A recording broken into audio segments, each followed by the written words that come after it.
সকালবেলা হাঁসগুলো মনের আনন্দে পুকুর থেকে খেলাধুলা করে এবং পানিতে সাঁতার কেটে উঠে আসলো।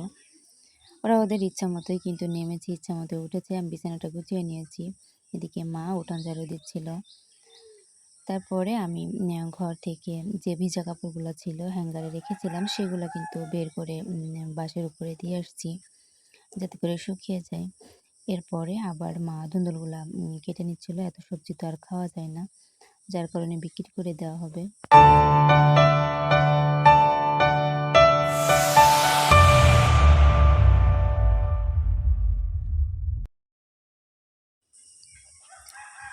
হাঁসের জীবন মানেই পানি। ওরা কিন্তু পানি ছাড়া বাঁচতে পারে না। ওরা টাটকা জিনিস সবসময় পানিতেই থাকে। হাঁস ছাড়ার পরে এই যে এখন তো বৃষ্টি হয়েছে, চতুর সাইডে পানি আছে, আর ওরাও সকালবেলা ছেড়ে দিলে না পানিতে এসে খুব সুন্দর ওদের মতো ওরা শামুক ঝিনুক যা আছে এগুলা খেয়ে নেয়। যদিও এখানে ঝিনুক নাই, তবে শামুক আছে, গুঁড়ো গুঁড়ো শামুক, সেগুলো ওরা খেয়ে নেয়। আবার দেখা যাচ্ছে মাছও হয়েছে, সেগুলো ওরা সুন্দর মতো খেয়ে মনের আনন্দে খাইতে থাকে। এরপরে যখন খাওয়া হয়ে যায় তখন আবার ওরা ওদের ইচ্ছা মতো উঠে বাড়িতে চলে আসে। আসসালামু আলাইকুম, আমি নাজমিনারা। আপনারা দেখছেন নাজমিনারা ব্লগ। নাজমিনারা ব্লগের পক্ষ থেকে আপনাদের সবাইকে জানাই স্বাগতম। কাছে এবং দূরে, দেশ এবং দেশের বাহিরে যারা আমার ভিডিওটা দেখছেন, আশা করছি আল্লাহর অশেষ রহমতে আপনারা সকলেই ভালো আছেন। আমি আলহামদুলিল্লাহ আপনাদের সকলের দোয়ায় ভালো আছি।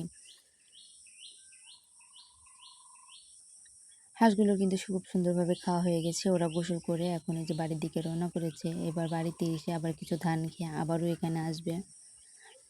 একে একে সব হাঁসগুলো উঠে আসবে। এখানে 15-20টার মতো হাঁস আছে। প্রথমে দুটো গেছে এবং এমন দুটো দুটো করেই ওরা যাবে জোড়া বেঁধে বেঁধে।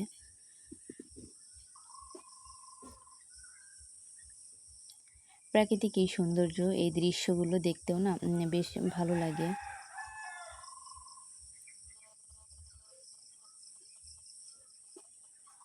এই পুকুরটা কিন্তু একদম আমার ঘরের সাইডে।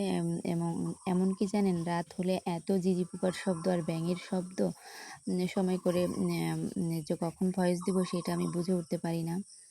একটা সময় ভাবলে অন্য একটা সময় দিতে হয়। এদিকে মা উঠোনটা ঝাড়ু দিচ্ছিল।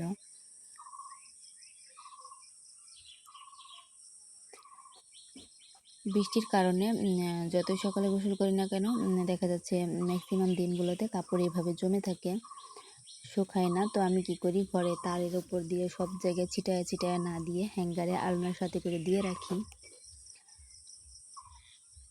করে যদি পুরোটা নাও শুকায়, তবে যতটুকুই শুকায় থাকে এরপরে বাহিরে যখন মেলে দিই তখন বাতাসে কিন্তু গোসলের আগ দিয়ে আগ দিয়ে ফুল ভাবে সুন্দরভাবে শুকিয়ে যায়।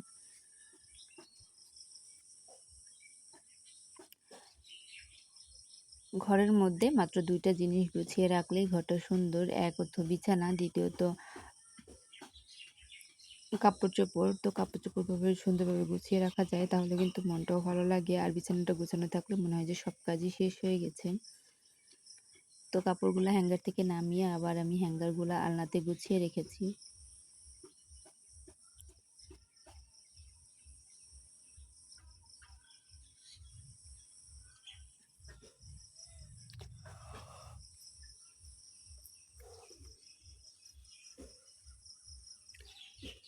এই যে কাঁথাটা দেখতে পারতেছেন ফুলের, এই ফুলের কাঁথাটা কিন্তু আমি নিজেই ডিজাইন করে, নিজেই আর্ট করে, নিজেই কিন্তু কাঁথাতে দিয়ে সেলাই করেছি। আপনাদের যদি কারো ভালো লাগে চাইলে আপনারা অর্ডারও করতে পারেন।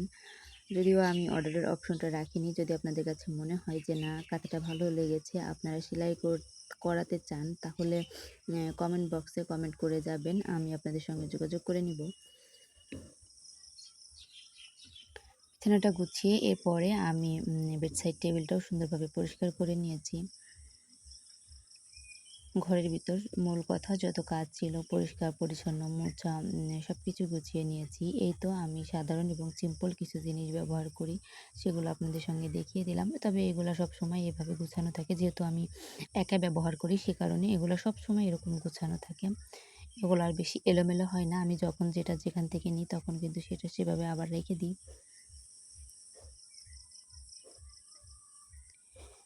গ্রাম মানেই ফ্রেশ টাটকা সুন্দর সবজি। তো বেশ কিছু সবজি হয়েছে গাছে, ধুন্দুল গাছে। মা ওইগুলা ছিঁড়তেছিল, মানে কাঁচি দিয়ে কেটে নিচ্ছিল।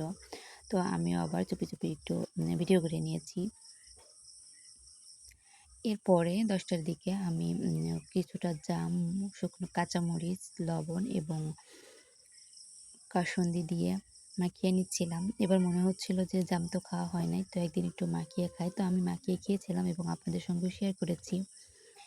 এতটা ভালো লাগে, এর সঙ্গে একটু চিনি দিলে, চিনি, লবণ, মরিচ, কাসুন্দি আর জামগুলা খুব ভালোভাবে হাতের সঙ্গে মাখিয়ে নিলে এতটা ভালো লাগে যেটা বলার মতো না।